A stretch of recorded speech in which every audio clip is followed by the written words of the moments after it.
Po is regarding naman po ito, kakayanin ba ng gobyerno o even the Congress na may tanggal ang mga fake news sa ating mga social media na maaram naman kita o alam naman natin na masyadong talamak ngayon yung mga kumakalat na kung saan nagkakagulo na po ang ating bansa. Thank you po and good afternoon.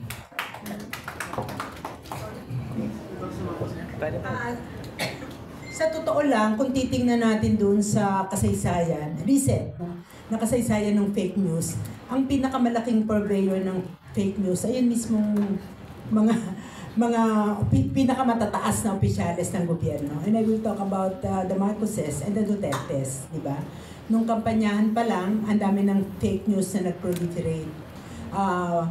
Fake news to their advantage, at saka fake news to the disadvantage of some. Usually, target kami, no, ng mga fake news na umaatake sa amin. So, yung mga trolls, at marami trolls din nila, di ba? So, ang isang kailangan talaga sa punto di vista ng usapin ng paano natin ito mapapatigil ay yung pananagot din doon sa mga purveyors ng fake news. Na nasa gobyerno, alam natin yan. Like for example, ano ba yung sinabi na yung Taliano Gold, no, nung kampanya, yung Taliano Gold ay ibabalik ng mga Marcoses at ipapamahagi sa mga mahihirap, di ba? That's a clear fake news, and all the Marcoses have to do is to say that it is not true. But they did not say anything to that effect, kaya nag-proliferate because it is to their advantage. No? Kaya, so anong dapat gawin doon? So, ang isa, kailangang may managot yung accountability sa ganung mga misinformation na direktang ginagawa at saka yung misinformation na di-direktang ginagawa. Meaning, by the very silence of that person no, na nakakakuha ng bentahe doon sa fake news, ay hindi siya nagsasalita. So, ibig sabihin to that effect, accomplish siya doon sa fake news at dapat din siyang managot. So, as a matter of how are we going to move forward to address this issue, kailangan talaga yung aspeto ng accountability ay napapabigat o di kaya na titiyak natin na lahat, lalo na yung mga government officials natin ay nag-a-account ng responsibility niya doon sa mga anomalya, doon sa mga misinformation, doon sa korupsyon, etc., etc. So I think that is a very important, legislation or reform that we have to do in relation to fake news.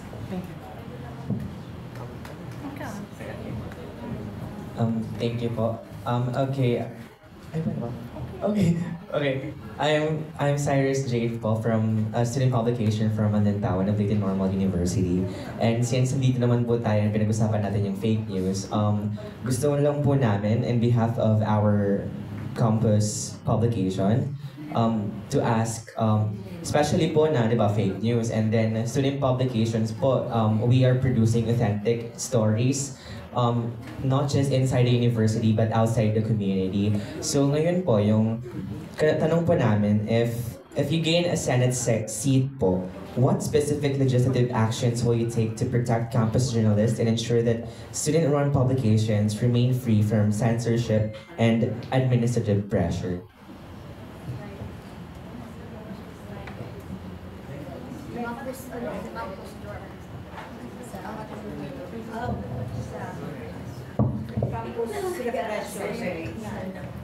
Opo, siyempre yung ipupush pa rin talaga natin yung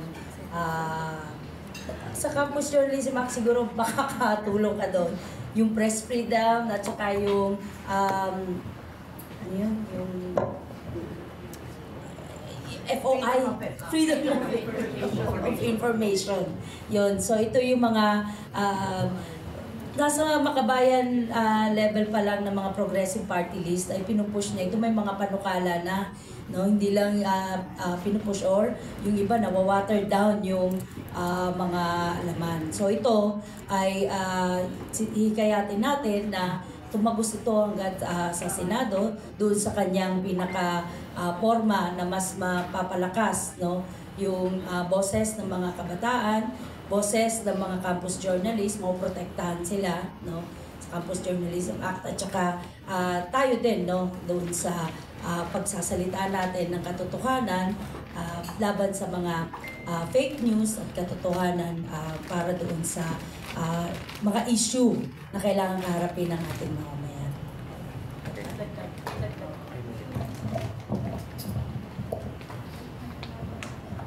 Napakahalaga no yung papel ng mga campus journalists no para sa talagang pagbibigay ng mga totoong mga balita, mga nangyayari sa loob ng mga eskwelahan at campuses. At isa sa pwede nating maging proposal ay yung ibigay muli yung control sa mga paper, sa mga eskwelahan, yung control doon sa budget.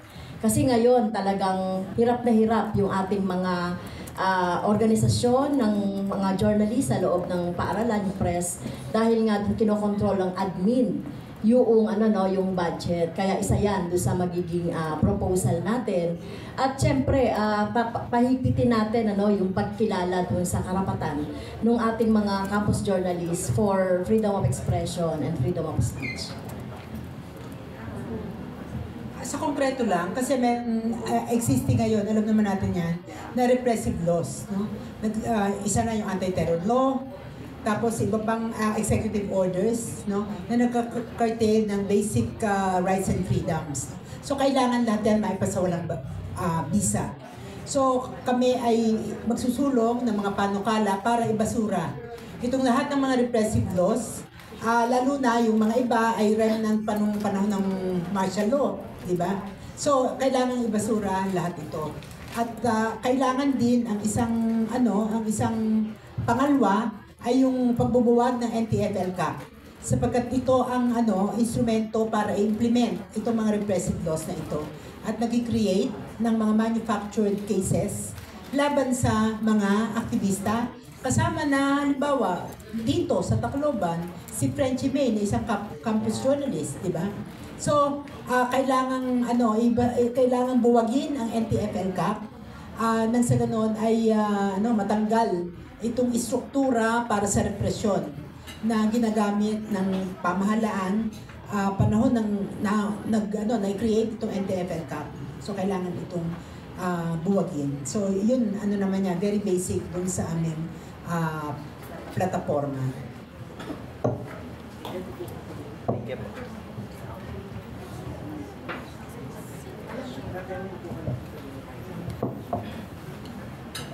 Bigyan lang natin ng short 2 minutes si Ted at si former Congresswoman Katemia. Sige, magandang tanghali. Sorry na late, may ka-meeting pa ho kaming mga politician na ako ng libo-libong boto. Joke lang. Then ng support.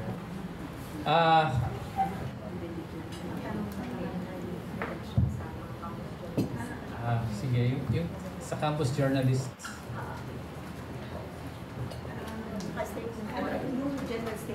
Okay.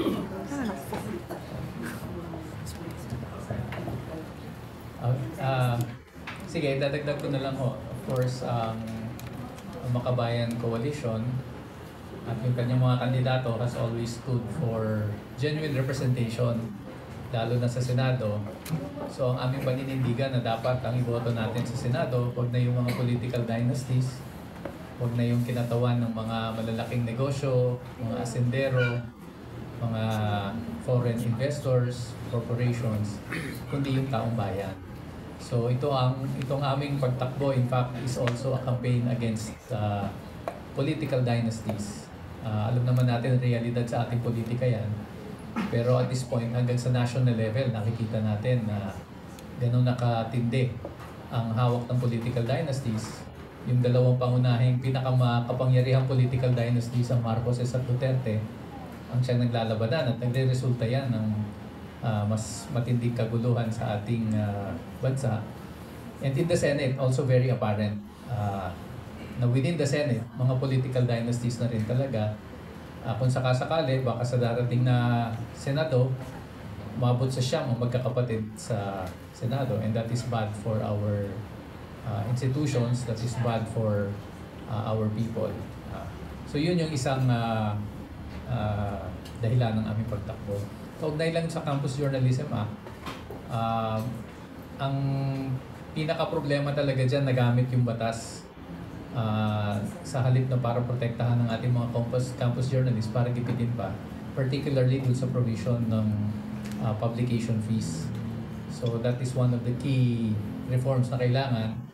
Kung babaguhin man o aamyendahan ng Campus Journalism Act, dapat matiyak talaga na yung publication fees ay hindi pwedeng i-hold ng mga administrations. Dapat automatically ibigay yan sa mga campus journalists to ensure that there is independence at yung kakayanan nilang mag-publish kahit nang hindi ginigipit ng administrasyon. So yun lang siguro. Salamat.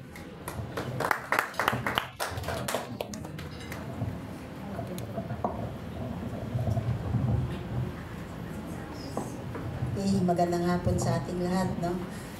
Andito rin po ang bayan muna, no, para kumustahin ang ating mga kababayan at muling magpakilala din bilang isang partido at tunay na representant din ng mga mahihirap.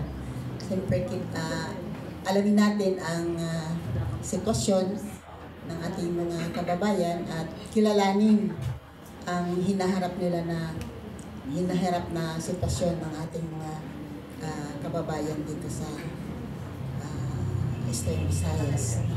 At siyempre ako bilang isang katutubong lumad, malaking puwang din sa atin ang sitwasyon, no, ng kalikasan at siyempre kung ano ang relasyon nito sa buhay ng mga presidente dito sa Eastern Visayas. At siyempre, dahil ang bayan muna ay, para sa kaalaman ng lahat, ay hindi siya nakaupo noong 2022 at kaya kinakailangan natin ang tulong para maibalik ito sa Kongreso. Kaya nandito ako kasama sa ating mga senatorials na pare-pare ito din yung panindigan ng bayan muna na ang bitbit ng ating mga makabayang senador.